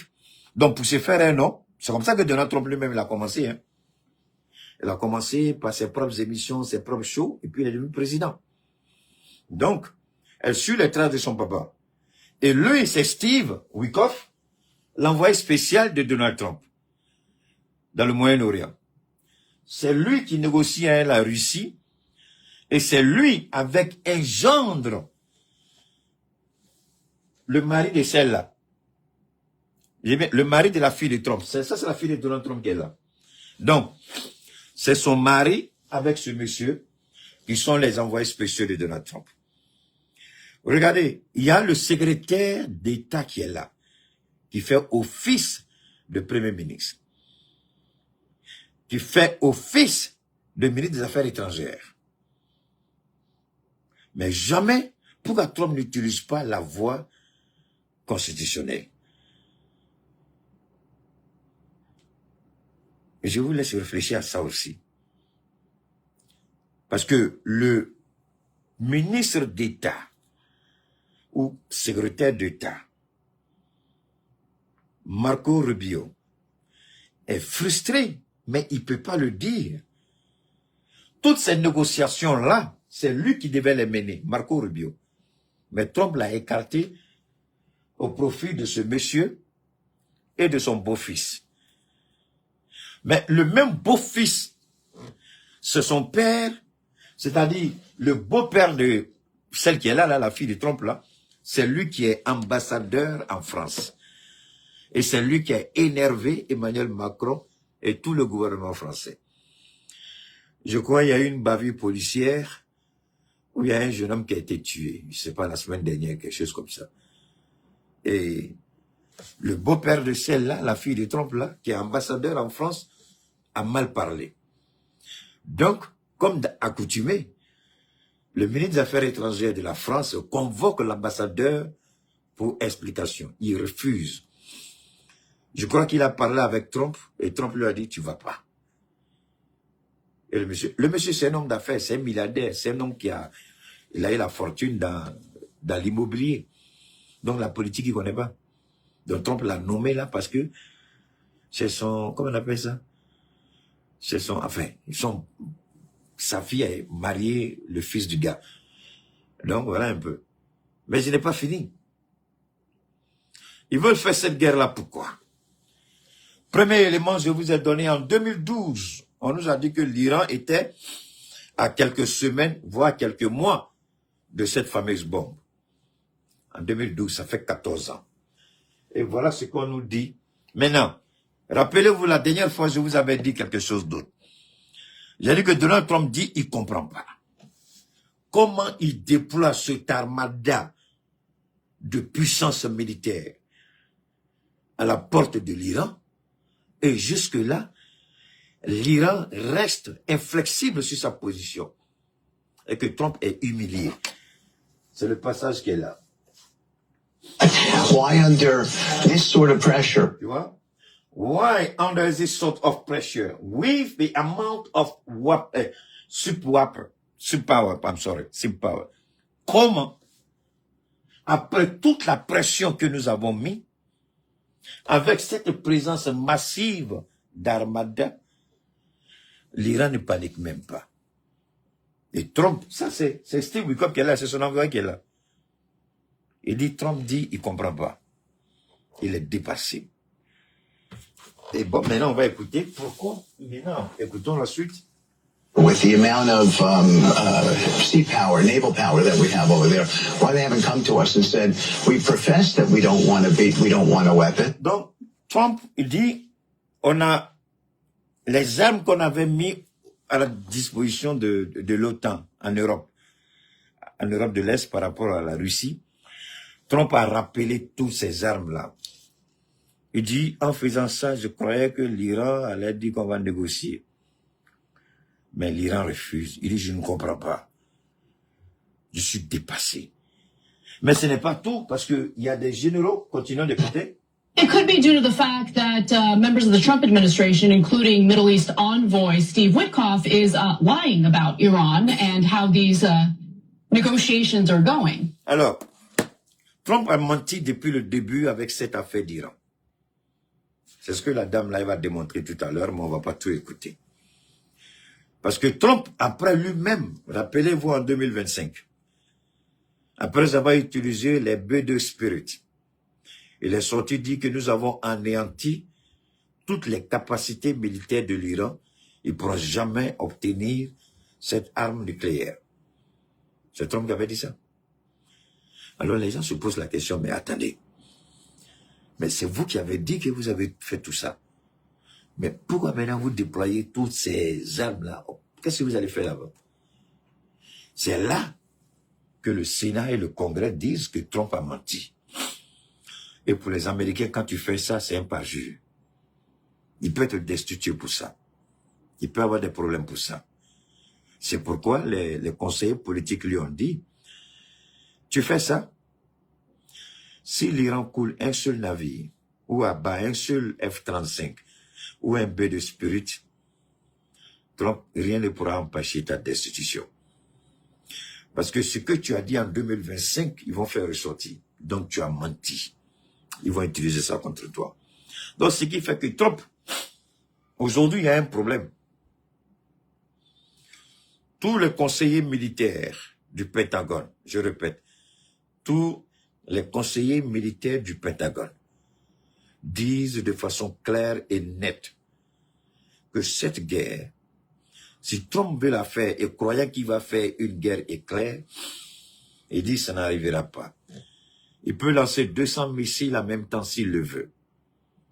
Mais c'est pourquoi cette soi-disant exercice militaire entre l'Iran, la Russie et la Chine, les bateaux que les deux pays ont convoyés en Iran, ces bateaux ont des capacités d'interception, c'est-à-dire des missiles. Donc ça veut dire que la même manière que le porte-avions Charles de Gaulle, avec le porte-avions des Britanniques et les deux porte-avions américains, de la même manière que ces 4 ou 5 porte-avions ont intercepté beaucoup de missiles iraniens, si ces porte-avions-là n'étaient pas intervenus, Israël serait effacé de la carte. Donc, de la même manière qu'ils ont aidé Israël, de la même manière, l'Iran et la Russie viennent. Parce que le cas d'Iran va servir d'école. Soit les gens vont dire que ça ne sert à rien d'être de partenaires avec des pays qui ne peuvent pas vous aider. Et aujourd'hui, on dit comment ce partenaire clé, Maduro, qui est partenaire de la Russie et de la Chine, comment ils ont permis que cet homme-là soit enlevé par l'administration Trump.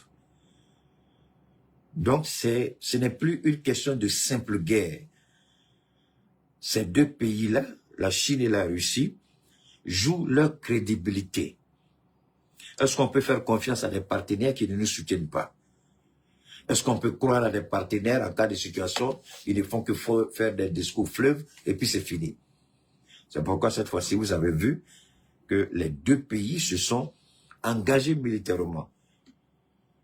Il y a une arme, un missile qu'on appelle le CM303, le CM302. Un missile que la Chine gardait jalousement comme son bébé. Un missile que la Chine ne voulait jamais vendre ça. Parce que c'est une fierté chinoise. Mais on regarde la situation. La Chine vient de conclure le deal avec l'Iran. Et aujourd'hui, ce qui crée ce cafouillage, même si Trump n'a pas le choix, hein, il faut qu'on se dise la vérité. Ce qu'il veut faire, c'est essayer de faire quelque chose et puis enlever son nom dans la bouche des gens. Mais l'Iran dit, la plus petite erreur ne sera pas prise comme une petite erreur. La réponse sera drastique et démesurée. Et tous les spécialistes militaires américains au Pentagone sont au courant que la Chine a donné des armes stratégiques à l'Iran. Que la Russie a donné des armes stratégiques, pas seulement des armes stratégiques. Il y a des techniciens, il y a des ingénieurs, ceux qui manipulent les armes sont sur le terrain. Ils le savent. Et même aujourd'hui, en Iran, il y a 2 diplomates qui, après avoir espionné l'Iran, étaient sur le point de quitter. Ils ont été arrêtés à l'aéroport, à Téhéran, aujourd'hui. On les a arrêtés, ils ont fouillé, puis on a vu plein de choses dedans. Bon, j'ai pas voulu tout lire. Parce que l'Iran, aujourd'hui, les gens diront, attendez, ça sert à quoi d'être partenaire avec vous, et quand on est attaqué, vous ne faites rien. Alors que quand c'est les autres là, quand ils sont attaqués, ils se mettent ensemble.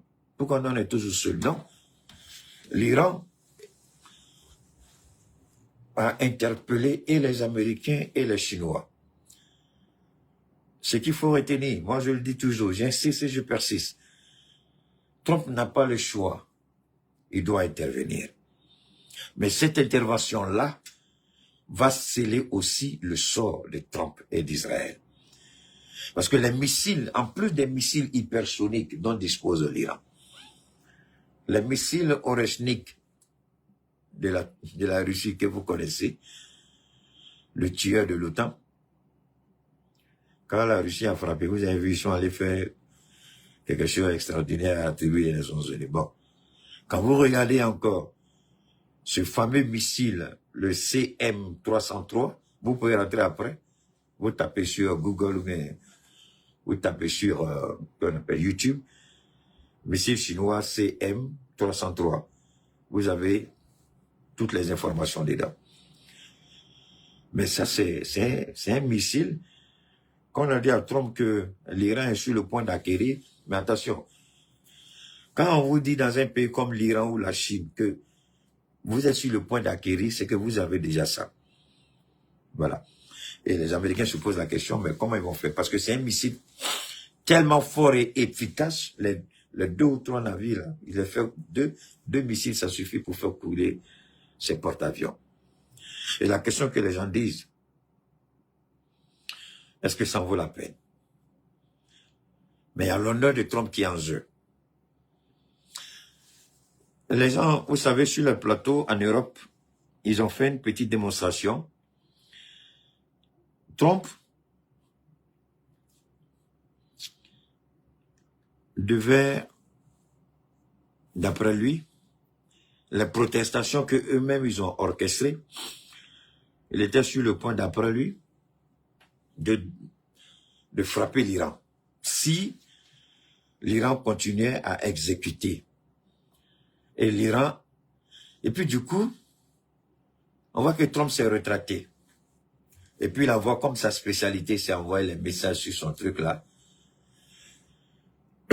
On voit que Trump dit, j'ai reçu des informations concordantes, vérifiées, des informations sûres que l'Iran a bien reçu le message, donc les frappes que nous voulons faire, on ne va pas faire. Mais c'est faux. Les Iraniens ont continué à exécuter, jusqu'aujourd'hui, ils continuent d'exécuter. Je vous ai dit une fois que Trump, il n'a pas honte. Il a toujours volé. Donc, un voleur n'a pas honte. Et Trump, c'est un voleur, il n'a pas honte.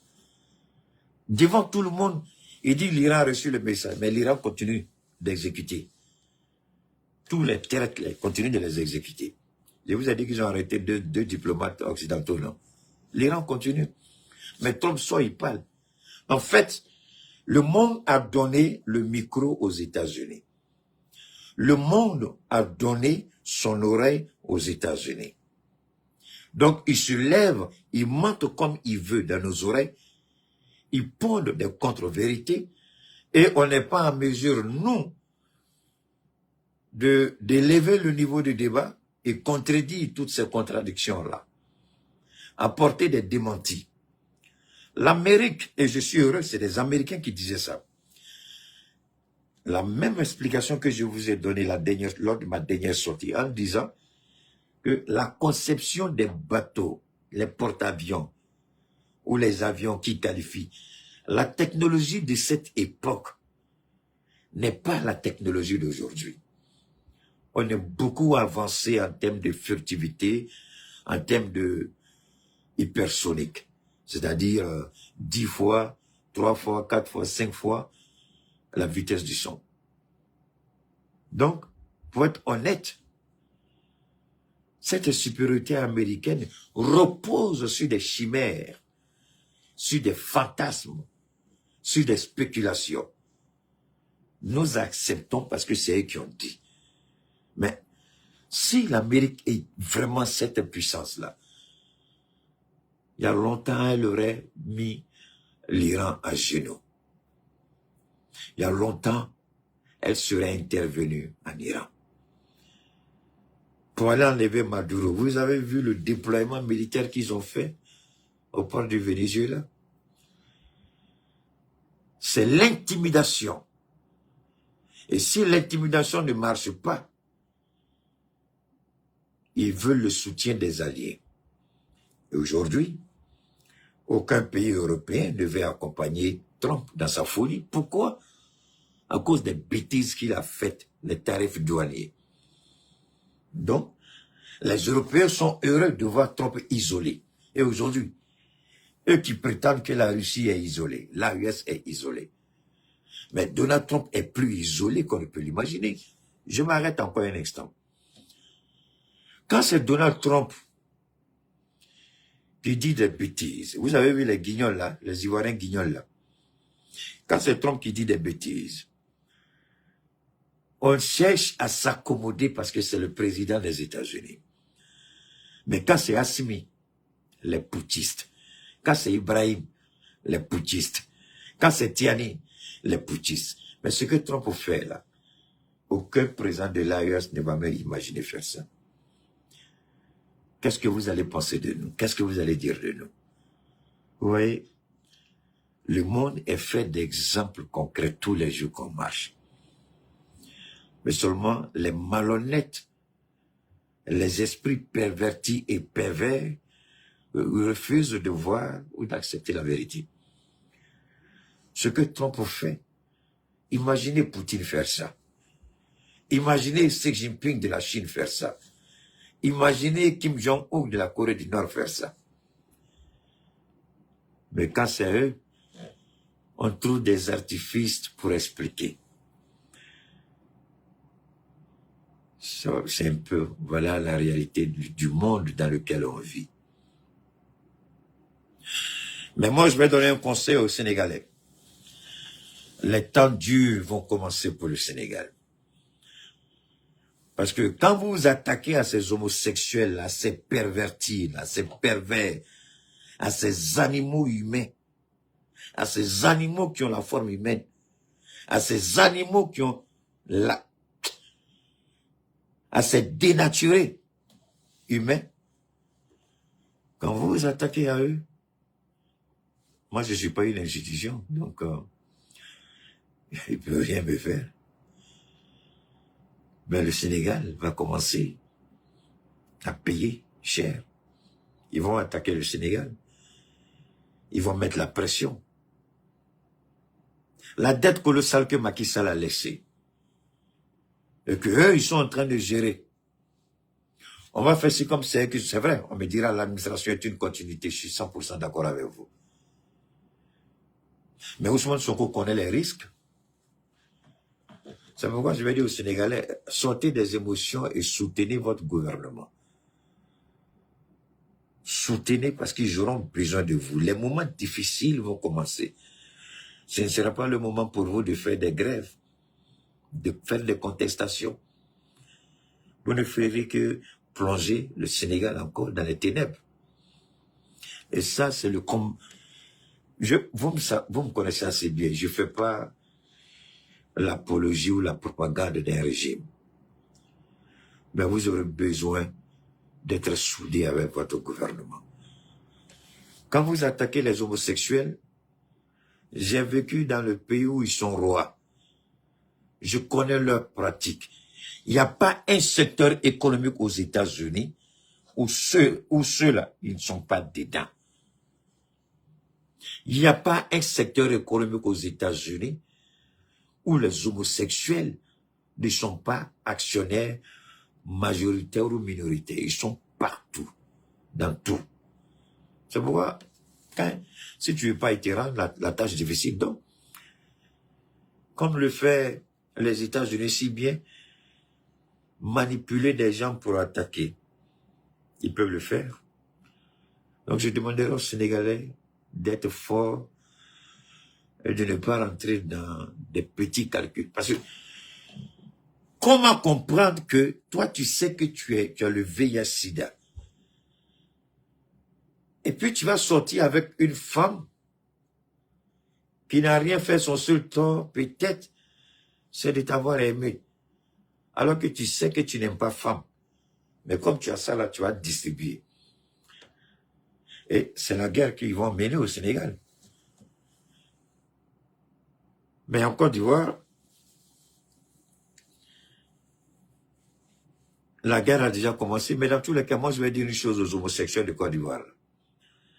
Le jour où votre Ouattara va mourir, ou bien le jour que Ouattara va quitter, faites tout pour suivre Ouattara. S'il meurt, mourrez aussi. Il quitte le pouvoir, quittez le pays. Parce que tout ce que vous êtes en train de faire aujourd'hui en Côte d'Ivoire, quand un vrai pouvoir, un vrai dirigeant qui a la crainte de Dieu, l'amour de Dieu, quand ils vont arriver, vous allez vous chercher, vous allez savoir qui a mis l'eau dans le coco. Vous êtes bête ou bien quoi? Si ton papa faisait ça avec son ami garçon, toi tu allais être né Nyamoko Fali Dankade. Si ta maman faisait ça avec le bois, là, tu allais être idiot que vous êtes. Mon corps, bâtard, tu as un corps. Arrêtez les bêtises que vous faites là. Vous êtes en train de pervertir notre monde, détruire nos valeurs. Si les Blancs vous aiment tant, allez-y dans leur ambassade, demandez des visas, non? Ils vont vous donner, vous allez partir là-bas. Nous, là, on va introduire des lois. Garçon, on t'attrape dans ton zizi, là. Jusqu'à ta mort, tu n'as plus utilisé ça encore. Ce qu'on va laisser dessus, là. Tu réfléchis à ça, là. Tu vas vomir le jour où tu as dit que tu es bien. Derrière ou bien devant, là, ce qu'on va te faire, tu as regretté. Vous êtes comment même? C'est ce que ton papa a fait putain, c'est ce que ta maman a fait putain. Mais vous êtes comment? L'idiot de blanc vous ment, et puis vous êtes là. Il y a une idiot, et puis, je vais donner un conseil aux Ivoiriens. Vous qui allez sur les panels avec ces gens-là, je prie Dieu qui me montre un seul parmi mes abonnés. Un seul pendant mon direct. Hey! Ce jour-là, tu as regretté toute ta vie. Pourquoi tu es venu me suivre? Vous faites ça là, faites ça là-bas. Ne venez pas chez moi, je m'en fous. Si c'est 0 personne qui a regardé mon direct là, que la volonté de Dieu soit faite. Mais vous êtes une aberration, vous êtes une négation. Et puis vous êtes en train de contaminer les gens avec de cette sale maladie. Ils sont en train de distribuer ça au Sénégal. Moi, quand la dame m'a dit hier, là, moi, je n'ai pas pris ça trop au sérieux. Voilà, officiellement, vous avez entendu. Ils sont en train de donner VIH aux gens. Jalousie, méchanceté, détruire le Sénégal. Comment on peut accepter ça même? Il a bien fait. Maintenant, ils vont fuir pour aller où en Côte d'Ivoire. Si vous êtes garçon, là, parce qu'on sait que dans nos pays de l'AIS, vous êtes là, vous vous cachez. Restez cachés dans votre coin, c'est votre salut. On ne veut pas savoir, on s'en fout. Faites ce que vous voulez à votre corps. Mais si vous vous présentez pour vous pavaner devant nous, et puis provoquer, vous allez regretter le jour où vous êtes venu dans l'AES. Alors, on va, ce qu'il faut retenir en ce qui nous concerne, tenez vraiment, nous savons qu'il est en train de préparer quelque chose. J'ai des infos, mais je ne vais pas les développer maintenant.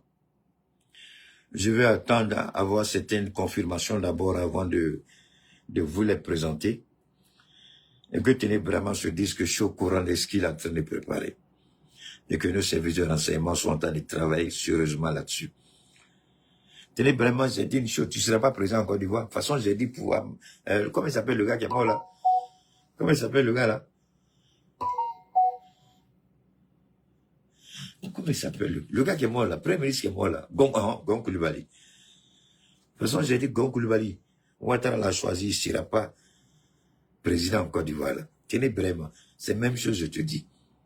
Tu ne seras pas président. Même si tu es assis là, tu ne sauras même pas dans quel bang-bang là tu as parti. Quand je parle, tu m'écoutes, non? Tu ne portes plus veste avec ton vilain vent de malédiction, cette tunique que tu portes maintenant. Ça, c'est petit.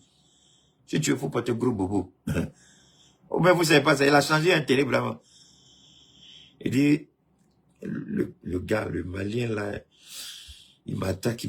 Bon, je vais plus porter veste, kawa, voleur, vous volez jusqu'à... Même veste jolie, tu ne peux pas acheter. Il met bouton de veste là, tu regardes, tu dis, c'est pas vrai. Il vient d'où là, les deux idiots voleurs qui sont. Donc, il y a un téléchargement sur Tenez Brahima. Quel jour, je ne vais pas vous le dire. Quand je ne vais pas le dire. Mais ça arrive. Alors, ceci dit, on va, une dernière fois, à toutes, faites beaucoup attention quand il s'agit de mes produits. J'ai attiré votre attention l'année dernière. Je viens encore attirer votre attention parce que le petit voleur, comme on dit, le chien ne change pas sa façon de s'asseoir. Quand quelqu'un prétend faire quelque chose, posez-lui la question sur des sujets précis de votre pathologie. Il se donne des titres, non? Posez des questions sur votre pathologie. Il n'a qu'à vous expliquer ce que vous avez. Parce que le minimum, c'est ça. Est-ce qu'il y a quelqu'un qui a acheté un produit avec moi et puis je ne t'ai pas expliqué ta pathologie? Même quand la médecine se déclare incompétente pour traiter, j'ai dit, nous, on a une solution. On propose notre solution si vous êtes d'accord. On le fait, avec l'aide de Dieu, on a de bons résultats. Les gens viennent, ils utilisent les noms parce que j'ai dit un nom. Le petit idiot voleur la vie un peu utile. Mais posez-lui la question, il n'a qu'à vous parler. Il faut connaître une chose. Tu vois un produit, tu ne connais même pas quelle pathologie tu peux soigner. Quand vous me parlez, regardez bien comment je vous envoie les informations. Comment tout est classifié, tout est bien organisé, tout est équilibré. Un voleur comme ça, il peut faire ça. C'est votre vie, c'est votre santé. Vous voulez donner votre vie, allez-y, donnez votre vie. Mais après, ne venez pas me voir, c'est tout. Donc, on a parlé de sida. Je suis en train de renforcer les capacités de certains traitements. La combinaison que je fais pour en faire des traitements complets. Pas seulement pour le VIH-Sida, le cancer métastasé, évidemment cancer de sein, cancer de la prostate, col de l'utérus, il y en a plein. Cirrhose de foie, infection pulmonaire, ce que vous appelez aussi ces infections au niveau, enfin les parties intimes, les femmes qui ont ce qu'on appelle la sécheresse, les hommes qui ont les problèmes de spermatozoïdes, hein. Vous avez le sperme, mais le sperme ne contient pas de spermatozoïdes. Ou les spermatozoïdes sont infectés, malades, nonchalants, tout ça autres, parce que l'éjaculation peut être faite. Mais si le sperme ne contient pas suffisamment de spermatozoïdes en bon état, ça pose un problème de fertilité. Le petit bâtard, là, il peut vous dire ça. Allez là où on peut vous soigner. Là où on peut vous traiter correctement. Donc, évidemment, vous avez aussi l'ulcère d'estomac, la colopathie, puis la constipation chronique. Beaucoup de pathologies sont liées à la constipation chronique. C'est pourquoi la belle ivoirienne, d'ailleurs, comme j'ai dit la dernière fois, je suis en train de réfléchir, pour utiliser un seul produit. Bien entendu, selon les cas, on peut ajouter 1 ou 2. Mais la belle ivoirienne, je veux utiliser la belle ivoirienne comme le seul produit, n'est-ce pas, pour traiter vraiment un grand nombre de pathologies. Maintenant, s'il y a des particularités, il y a des spécificités par rapport à telle ou telle pathologie, donc il y a des produits que je vais ajouter sur la belle ivoirienne. Mais on va partir sur la base de la belle ivoirienne, certainement fin mars, début avril. Donc le prix sera uniformisé pour tout le monde. Évidemment, ça ce sera le traitement complet, mais on peut toujours vendre la belle ivoirienne à titre préventif avec voilà, une quantité acceptable. Il y a beaucoup, hein. Il y a beaucoup. Il y a beaucoup de pathologies, je ne peux pas tout citer. Arthrose, douleur neuromusculaire, hernie discale, hernie lombaire, pression artérielle, diabète 1, 2, avec infection cutanée, rythme cardiaque dysfonctionnel, l'homme dont le chef de famille ne répond plus aux besoins de madame. Donc il faut revitaliser la capacité du chef de famille pour que la famille puisse s'élargir. Donc là, je ne peux pas tout citer, hein, je vais me limiter à ça. Donc ceux qui sont intéressés, c'est le 223 72 77 47 88, 223 72 77 47 88. Donc ceux que j'ai pas encore répondu, je vous en prie, soyez patients. Je ferai le maximum encore ce soir. Ça fait 3 jours d'affilée. Je réponds. J'ai pas pu répondre à tout le monde, mais je ferai tout pour répondre à un grand nombre aujourd'hui. Restons éveillés. Restons sur nos gardes.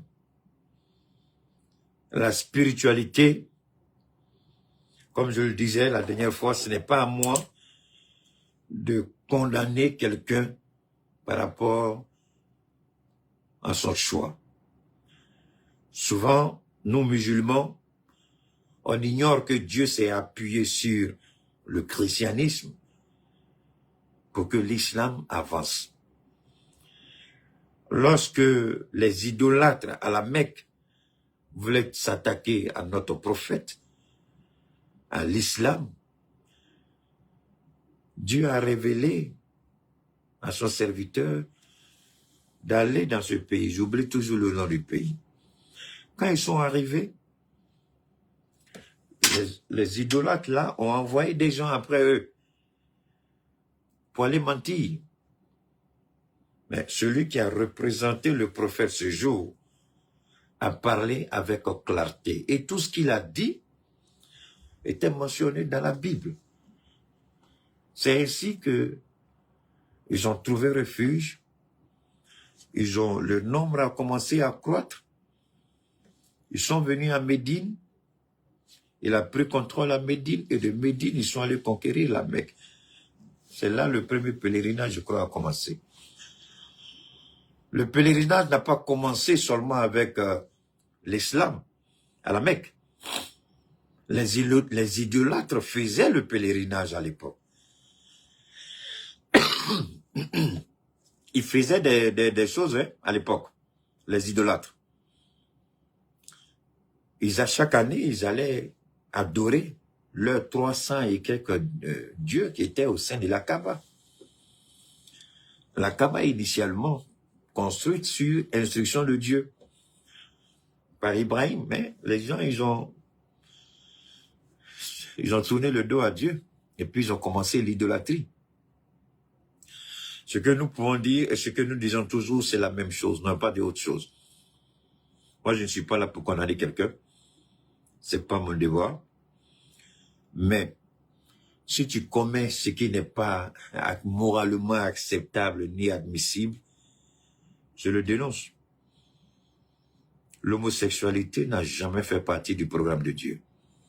Et nous n'allons pas l'accepter aujourd'hui, nous n'allons pas l'accepter demain. Donc, si vous êtes homosexuel, que Dieu vous maudisse.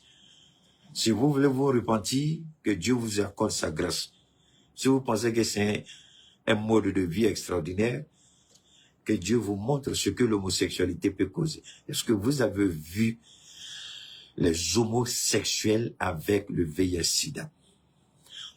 Après mon direct, allez taper et puis regardez à quoi ils ressemblent. Ces idiots qui se pervertissent en Côte d'Ivoire et puis au Sénégal.